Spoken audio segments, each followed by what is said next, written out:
연습을 한 1년 동안 하신 것 같습니다. 네, 우리 러빙 중창팀 이렇게 한 달에 한 번씩 수고해 주시는데 너무 예배가 풍성해지고 너무 좋습니다.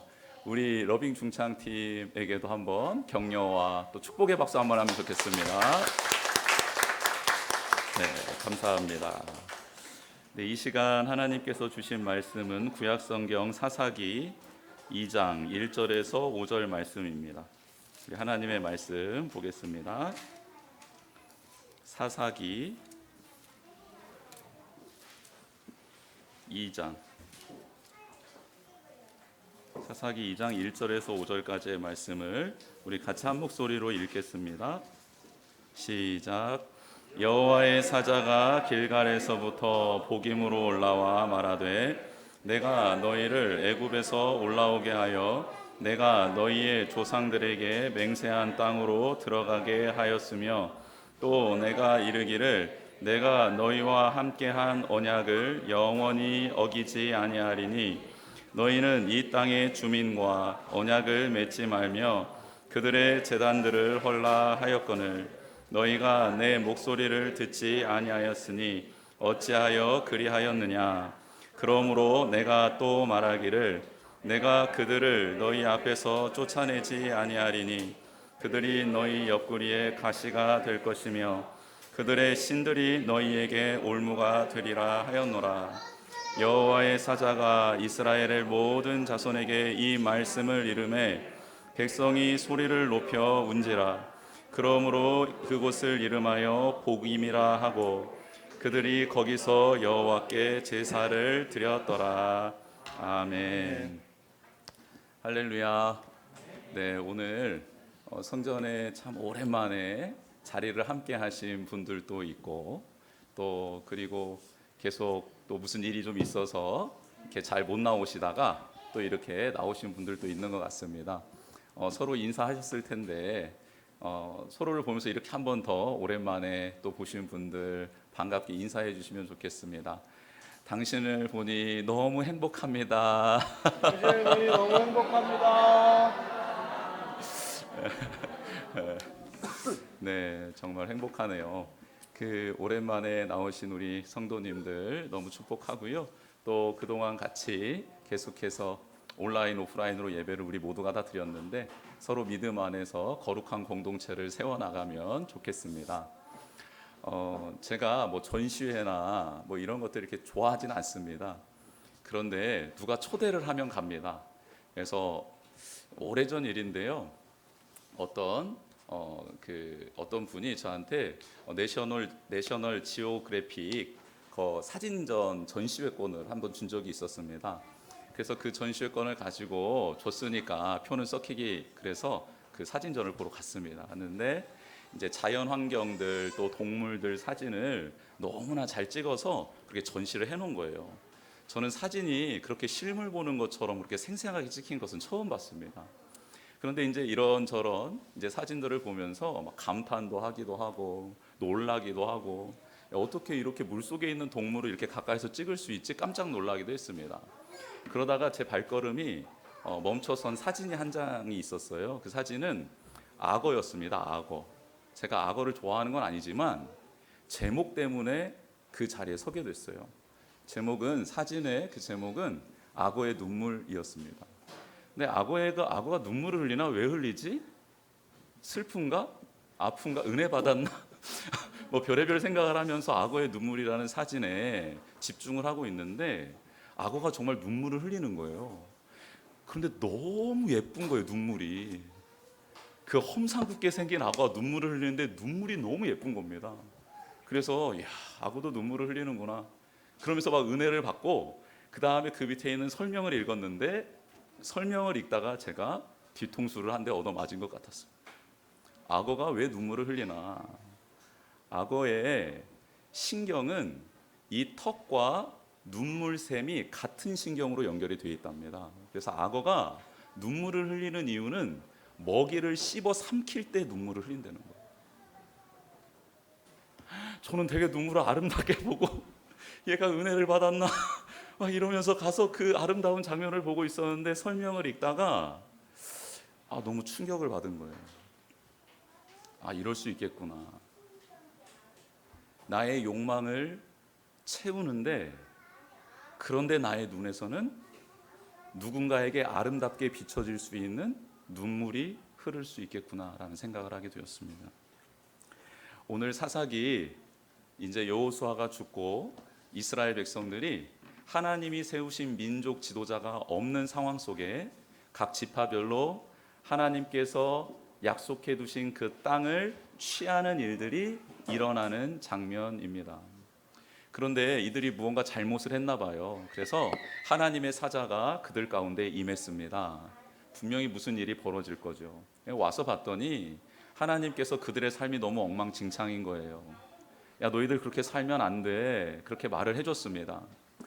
처음으로 오랜만에 이스라엘 백성은 하나님의 음성을 직접 듣게 된 거예요. 그러니 얼마나 감격스러웠겠습니까? 그것도 자신을 사랑해 주셔서 회복하라고 말씀 주신 거니 얼마나 감격스러웠겠어요. 자기의 잘못된 모습도 생각났습니다. 그래서 어떻게 하냐면 웁니다. 어떻게 우나 봤더니 4절의 말씀입니다. 여호와의 사자가 이스라엘 모든 자손에게 이 말씀을 이르매 백성이 소리를 높여 운지라. 근데 이 소리를 높여 운다라는 게 그 가나안 전역에 있는 백성들에게 들릴 정도로의 울부짖음이었습니다. 굉장한 회개의 바람이 분 거죠. 그리고 그들이 정말 잘못했다라고 전심으로 감정적으로 고백하고 모습으로 드러내고 있는 장면 아닙니까? 그리고 그 땅의 이름이 보김이라고 바뀌게 됩니다. 그 보김이라는 거에 각주가 달려 있죠. 밑에 내려가 보시면 우는 자들이라는 설명이 나와 있습니다. 즉 보김의 뜻은 우는 자들이라는 뜻이에요. 우리가 하나님의 말씀을 듣고 잘못을 뉘우치고 통곡한 장소입니다 라는 뜻으로 보김이라는 이름, 지명을 그 자리에다 지어주고, 그리고 그들은 놀랍게도 또 여호와께 제사, 예배를 드립니다. 여러분, 너무 완벽한 그림 아닙니까? 잘못하고 있는데 하나님이 오셨어요. 오셔서 말씀을 해주셨어요. 뼈 아프고 가슴 아프고 나의 삶을 도려내는 듯한 아픈 말씀이었지만 돌아오라는 뜻이었기에 목 놓아 울고, 그리고 그곳의 이름까지 바꾸며 하나님의 임재를 기억하고, 그리고 예배까지 온전히 드렸습니다. 그러면 이제 다 끝난 것 아닙니까? 너무 완벽한 것 아니에요? 그런데 하나님은 그 예배가 진정한 예배였냐, 그 눈물이 정말 회개의 눈물이었나, 그것을 묻습니다. 근데 그 물음 앞에 사사기에 등장하는 이스라엘 백성은 답을 해요. 그 눈물이 진짜였냐고요? 가짜였냐고요? 저의 삶을 보세요 라고 하면서 11절로 이어집니다. 6절에서 10절의 말씀은 여호수아가 살아있었을 때의 장면을 회상한 거고요, 예배 드리고 난 다음에 눈물을 흘리는 예배를 드리고 난 다음에 그들의 삶의 모습으로 하나님께 반응하는데, 대답을 하는데, 그 대답이 2장 11절에 기록되어져 있습니다. 우리 성경을 가지신 분들, 펴서 읽으실 수 있는 분들은 사사기 2장 11절 말씀, 하나님이 궁금해하고 있었던 그 질문에 이스라엘 백성이 삶으로 답을 하는데 그 삶의 답을 한번 들어보도록 하겠습니다. 11절 시작. 이스라엘 자손이 여호와의 목전에 악을 행하여 바알들을 섬기며. 아멘. 대답이 뭡니까? 네, 그 눈물은 거짓이었습니다 입니다. 저희들이 울긴 울었는데, 근데 그때는 진짜 우리가 잘못한 것을 깨달아서 울긴 울었는데, 그리고 그래서 예배도 드리긴 드렸는데 거기까지였습니다 라고 하나님 앞에 대답하고 있는 장면입니다. 감격스러운 예배, 하나님의 기적을 체험한, 역사를 경험한 후에, 예배를 드린 후에, 말씀을 받은 후에 우리는 어떻게 살아가고 있습니까? 오늘 사사기 말씀을 통해서 하나님께서 우리에게 주신 교훈을 받고자 합니다. 여호수아가 이스라엘 백성을 다 인도하고 또 가나안 땅을 점령하고 이제 그도 하나님의 부름을 받게 됩니다. 그런데 여호수아가 죽은 다음에 하나님께서는 민족 지도자를 세워주시지 않아요. 왜 세워주시지 않았을까? 여러분, 이제 하나님은 그들이 수동적인 신앙 생활을 하기를 원치 않으셨던 거예요. 여러분, 지도자가 있으면요, 한번 보세요. 모세가 있었을 때 이스라엘 백성 어떻게 행동했습니까? 하나님 앞에 직접 나아가서 하나님께 묻고 엎드리며 그 말씀을 직접 들음으로 그렇게 살아가는 삶을 선택했습니까? 아니면 나는 너무 직접 대하기 무서우니 죽어도 네가 죽어라, 들어도 네가 들어라, 전달만 해줘라 라고 하면서 그 하나님 앞에 서는 경외함과 순종에 대한 결단 등 본인이 책임져야 될 일들을 누군가에게 대신지라고 등 떠밀었습니까? 그렇죠. 이스라엘 백성은 수동적인 신앙생활을 해왔습니다. 마치 이런 거예요. 지금은 기도해야 될 때입니다 라고 하나님 말씀해 주셨는데 우리 성도님들이 이렇게 아멘으로 받고, 그러니까 목사님 기도 열심히 해 주십시오 하고 가시는 거예요. 지금은 말씀을 읽고 그 말씀 따라 살아가야 될 때입니다 라고 하나님이 우리에게 말씀해 주시는데, 갑자기 우리가 아멘으로 받더니 믿음의 선배님들, 우리 안수 집사님, 서 집사님 찾아가가지고 집사님 잘 들으셨죠? 집사님이 하셔야 됩니다.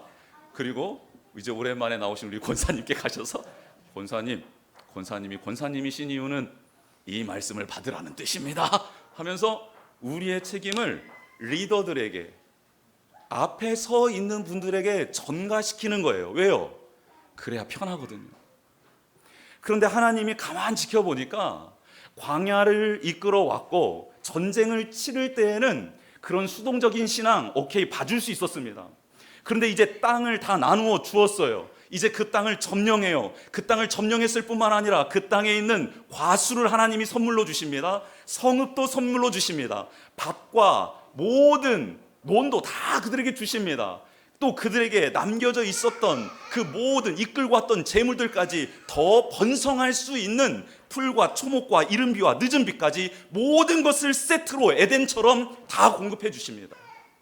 그러면서 하시는 말씀이 뭐냐면, 이제는 수동적인 신앙을 내려놓고 너희들이 직접 궁금한 것이 있다면 나에게 물어라. 내가 대답해 주마. 이제는 한 달이 거쳐서 나아가는 것이 아니라 너희들이 직접 내 음성에 반응하는 자들이 되었으면 좋겠다. 하나님께서 여호수아가 죽은 다음에 지도자를 세워주시지 않습니다. 여러분, 그래서요, 사사기 1장 어떻게 시작하는 줄 아십니까?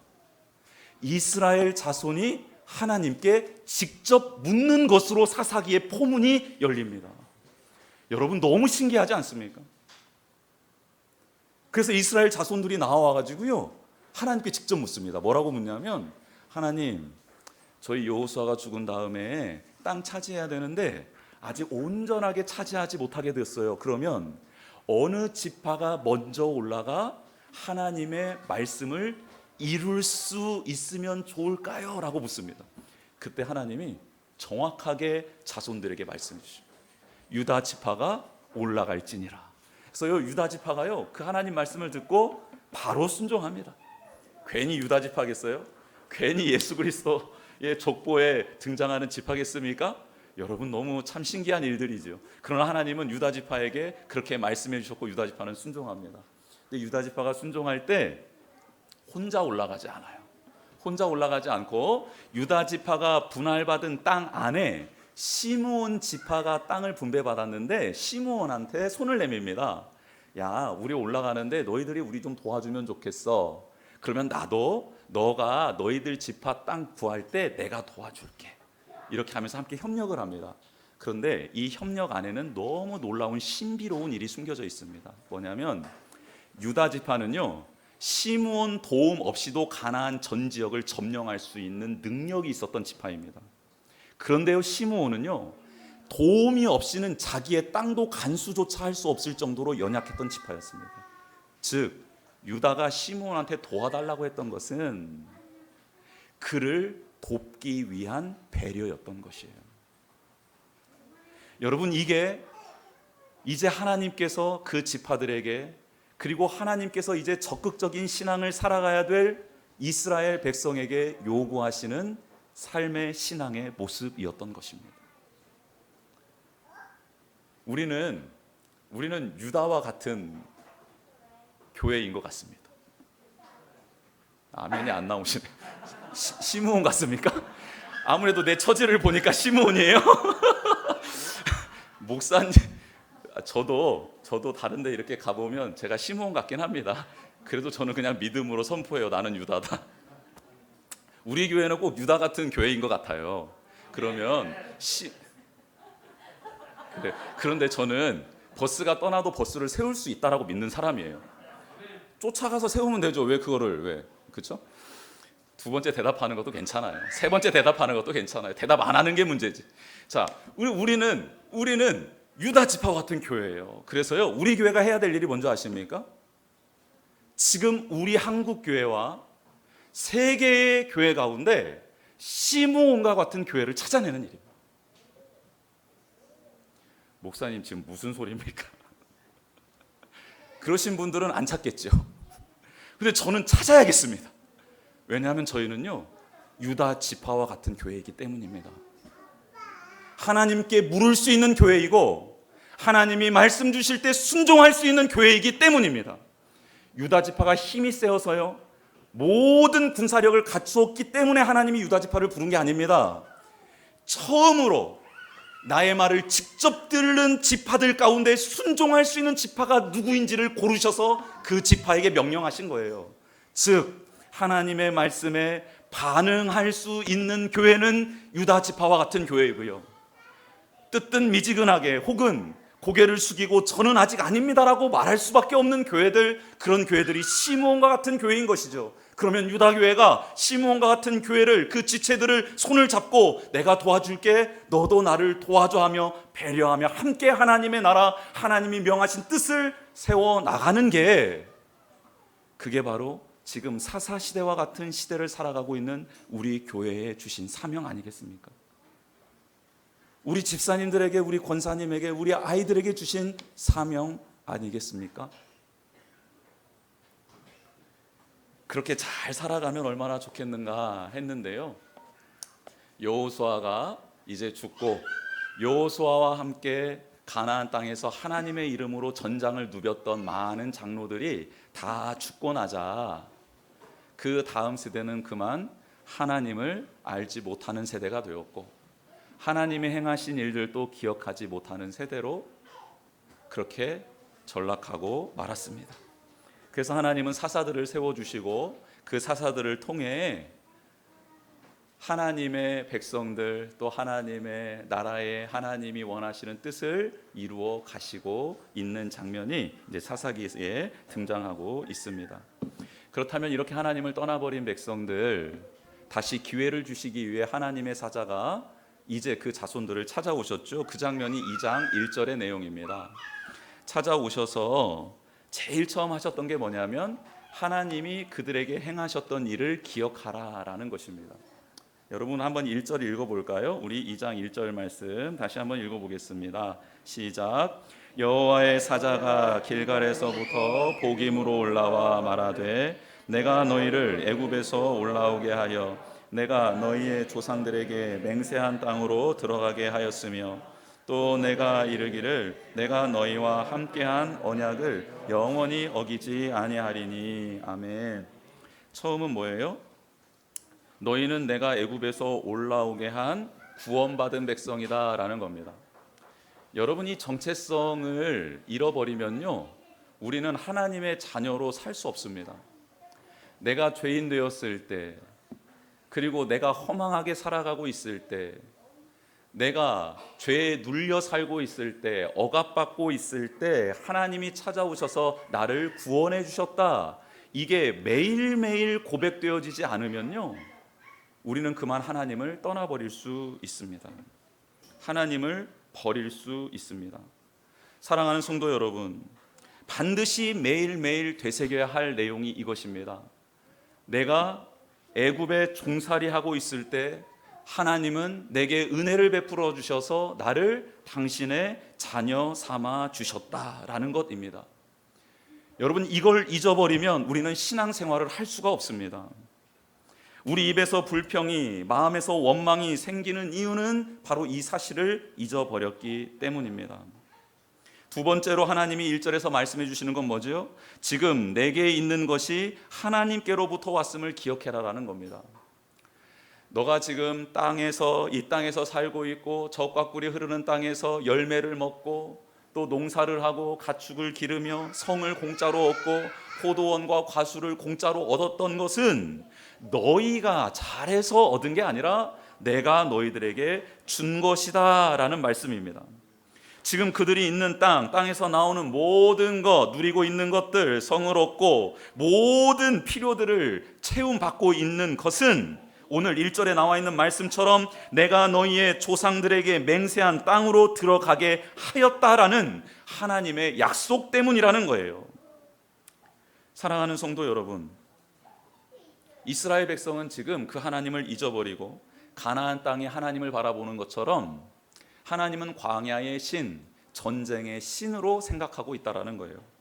그래서 이스라엘 백성은 광야 생활할 때는 하나님은 우리에게 도움을 주셨고 정복할 때 전쟁의 신이었던 하나님은 우리에게 도움을 줄 수 있었지만 이제 전쟁이 그치고 정착해서 살아갈 때는 하나님이 아닌 이 땅을 지배하고 있는 바알 신이 우리에게 도움을 줄 것이다라고 하나님을 떠나 바알 신을 섬기고 있었다라는 거예요. 여러분, 하나님을 떠나는 것, 불순종은요 순식간에 일어나는 일입니다. 만 가지 은혜를 받았음에도 불구하고 순식간에 일어나는 일입니다.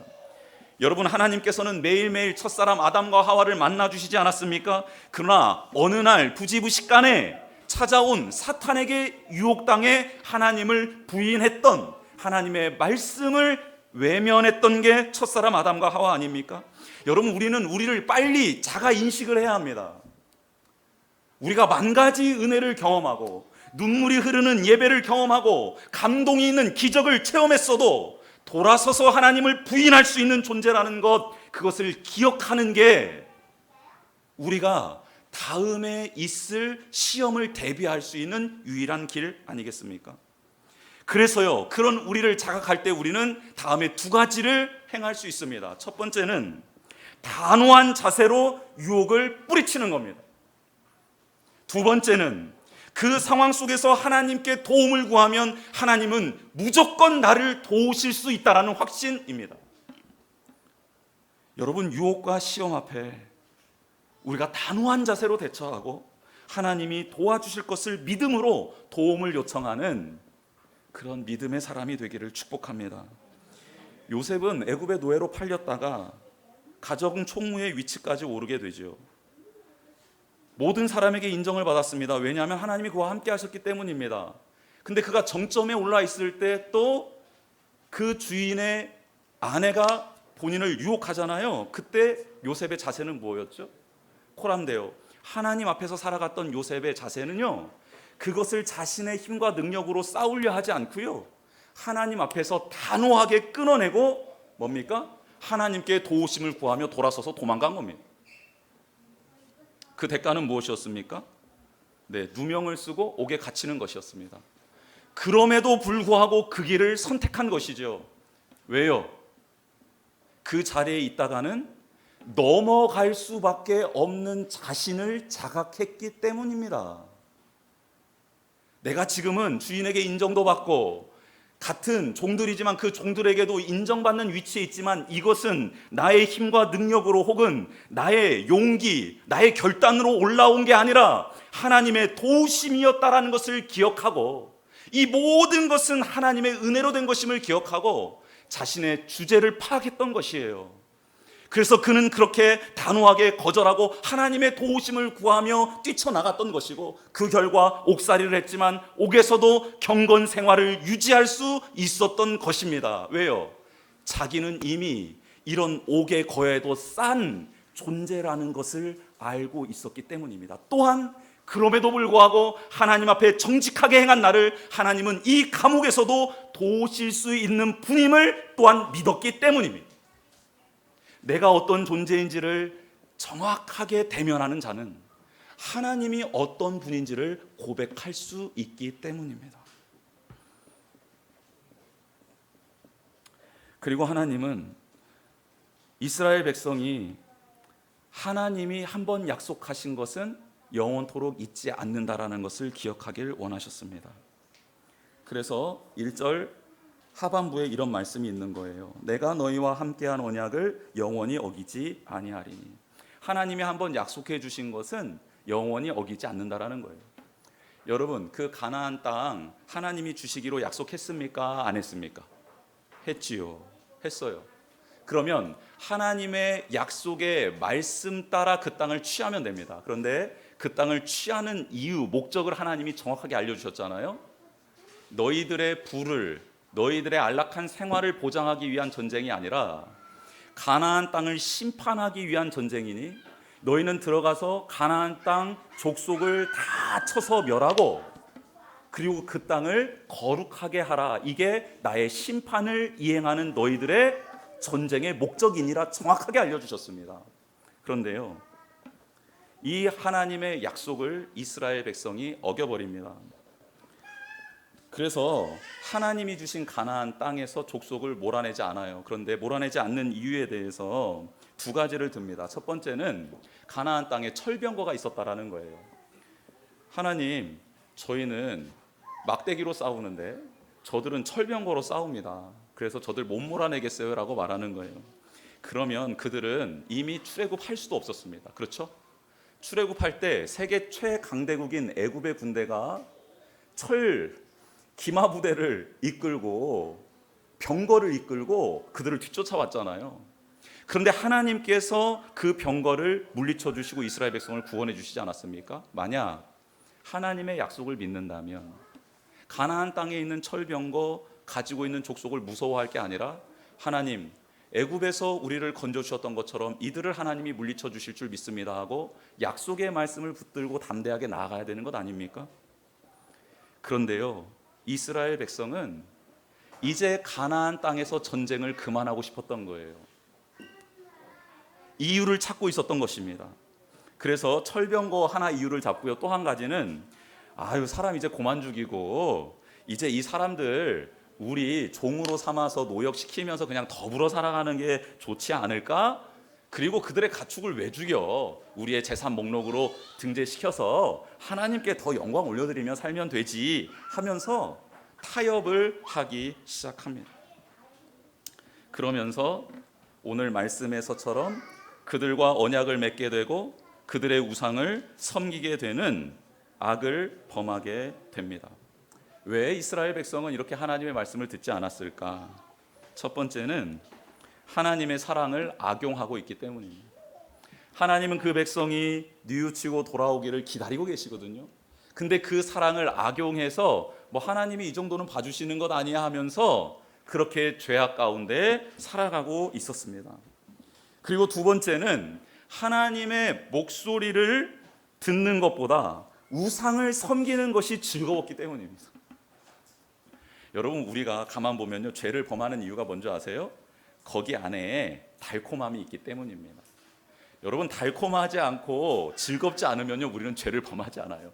예를 들어서 죄를 범할 때마다 너무 무섭고 죄를 범할 때마다 한 대씩 누가 나를 때린다면 그럼 죄를 범하겠습니까? 아니에요. 죄가 달콤하기 때문입니다. 그렇게 이스라엘 백성은 하나님에게서 점점 멀어지고 있었습니다. 그때 하나님께서 말씀해 주시는 거예요. 한번 우리 그 말씀을 보겠습니다. 3절 말씀입니다. 우리 3절 말씀 같이 읽어보겠습니다. 시작. 그러므로 내가 또 말하기를 내가 그들을 너희 앞에서 쫓아내지 아니하리니 그들이 너희 옆구리에 가시가 될 것이며 그들의 신들이 너희에게 올무가 되리라 하였노라. 아멘. 하나님이 알려주시는 겁니다. 야, 너희들 옆에 있어야 될 대상은 바로 나야. 그리고 믿음의 공동체야. 믿음의 사람들과 내가 너희들 옆에 있어야지 너희들의 그 말초신경을 자극해주고 욕망을 채워준다고 가나안 족속을 옆에 따두고 그들의 신들을 곁에 둔다고? 그러면 결국은 어떻게 되냐면 너희들이 좋아하는 그들이 너희들을 찌르는 가시가 되고 너희들을 핍박하는 채찍이 될 거야. 너희들이 그렇게 좋아했던 그 신이 너희들의 정착을 도와주고 너희들의 필요를 채워준다고? 물질을 공급해주고 풍요로운 열매를 주고 다산의 복을 준다고? 그래, 너희들이 그렇게 가까이 하는 그 우상이 너희의 올무가 되어서 너희들을 죽음으로 이끌고 너희들의 자유를 빼앗아 갈 것이며 너희들의 땅도 사라지게 만들고 황폐하게 만들어 버릴 거야. 그러니 깨달아라. 너희들이 지금 곁에 두어야 될 것은 하나님을 떠나 사는, 하나님이 최후에 심판하겠다고 작정하신 그 대상이 아니라, 그들이 믿고 있는 신이 아니라, 너희들을 영원토록 끊임없이 사랑하는, 한번 약속한 것은 끝까지 지키는 나, 너희들을 구원한 만군의 여호와 하나님을 곁에 두어라. 그리고 너희들이 곁에 두어야 될 대상은 그렇게 믿음의 길을 같이 걸어가는 동역자들이니라. 혹 너희들이 쓰러질지라도, 너희들이 시험에 들지라도, 너희들이 외롭고 힘들지라도, 유다가 시므온을 격려했던 것처럼, 시므온이 유다를 도와주었던 것처럼, 그렇게 너희들은 믿음의 동역자들과 함께 남은 여생을, 믿음의 여생을 살아야 하느니라라고 말씀해 주고 있는 장면입니다. 사랑하는 성도 여러분, 하나님 외에, 믿음의 동역자 외에 가까이 두는 것들은요, 오늘 말씀처럼 우리를 찌르는 가시가 될 것입니다. 우리를 괴롭게 하고 핍박하는 채찍이 될 것입니다. 올무가 되어서 우리의 자유를 빼앗아가고 생명을 빼앗아가고 결국 하나님이 주신 모든 것을 누리지 못하게 멸망의 자리로 끌고 갈 것입니다. 그게 바로 올무가 되는 것이죠. 이 말을 들었던 이스라엘 백성, 제일 처음에 말했던 것처럼 울며 부르짖습니다. 복임이라고, 우는 자들의 땅이라고 땅 이름까지 바꿉니다. 그리고 예배를 드립니다. 여러분, 여기까지입니다. 하나님의 말씀을 듣고 깨달았어요. 깨달은 말씀이 감정으로 내려와 나의 감정을 자극해서 눈물이 쏟아지고 있습니다. 그리고 영적으로도 하나님 앞에 이제 바로 서야겠다라고 결단하며 예배를 드립니다. 여기까지는 우리와 똑같습니다. 지금 우리가 하고 있는 일과 똑같습니다. 그런데 하나님은 그게 진짜니 가짜니 라고 우리의 삶 속으로, 예배당을 벗어난 우리의 삶의 자리로 동행해 오셔서 묻고 있는 겁니다. 정말 예배 드린 거야? 정말 나 사랑한 거 맞지?